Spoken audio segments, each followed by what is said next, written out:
One of the most feared and horrific execution and torture methods used throughout history was the oubliette. This was a medieval dungeon that was found inside of castles, and it was a hole in the ground where someone was simply forgotten.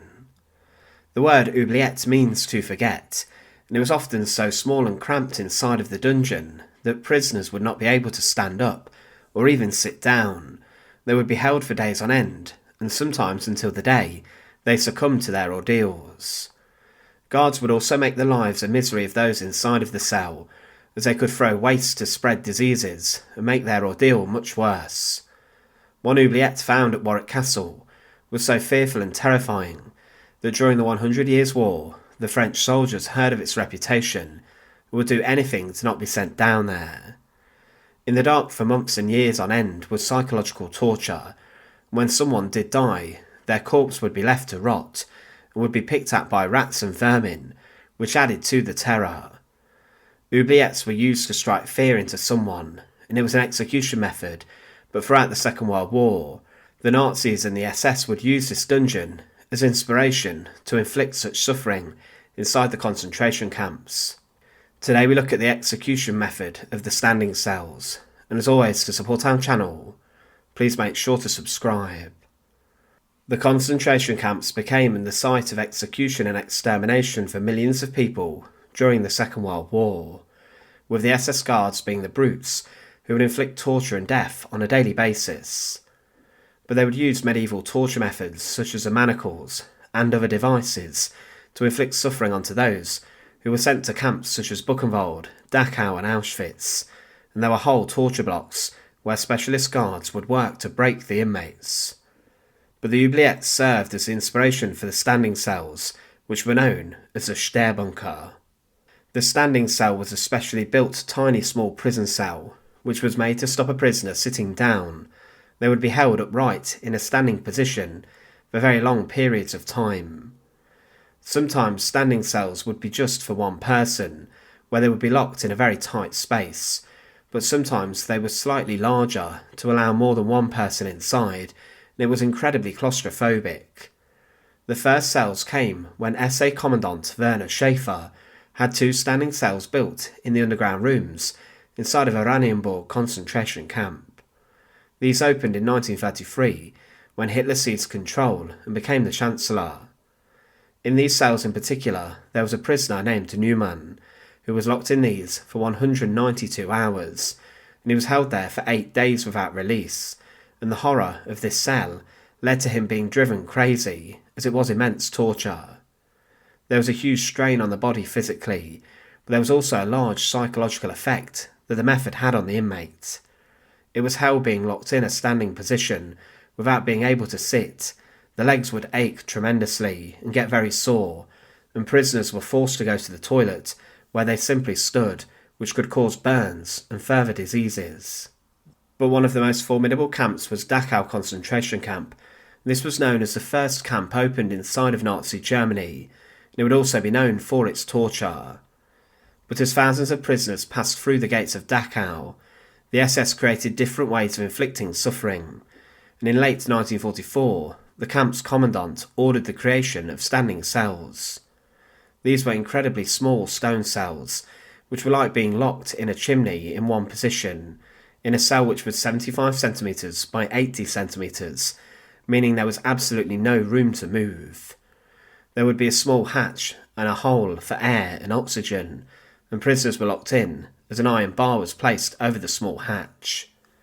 The standing cells became known at Dachau for their torture, and they were also found at other camps, and some of these rooms were even smaller, where starving and suffering inmates would be thrown into. One former prisoner who spent time locked in the cells, Max Hoffmann, stated about them that, "It was a terrible state, as I thought it was over for me. Everything was so callous and distant for me. I could not lie down, could not crouch. The best was to stand 6 days and 6 nights long. You touch the walls on both sides with your elbows. Your back touches the wall behind you, your knees the wall in front of you. This is no punishment or pre-trial detention. It is torture. Straightforward, Middle Ages torture. I had bloodshot eyes, numb from bad air. I was just waiting for the end.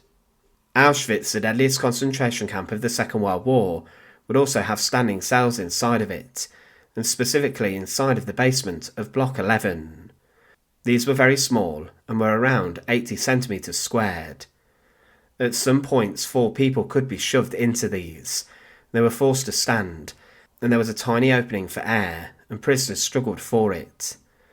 The SS guards and the commandants would lock inmates in there for 10 days at a time, and it was claimed by one man who survived the camp that he had been held in the Stehbunker for 6 weeks, and in this time he only had 3 meals, and he claimed another prisoner ate his shoes out of desperation in the bunker.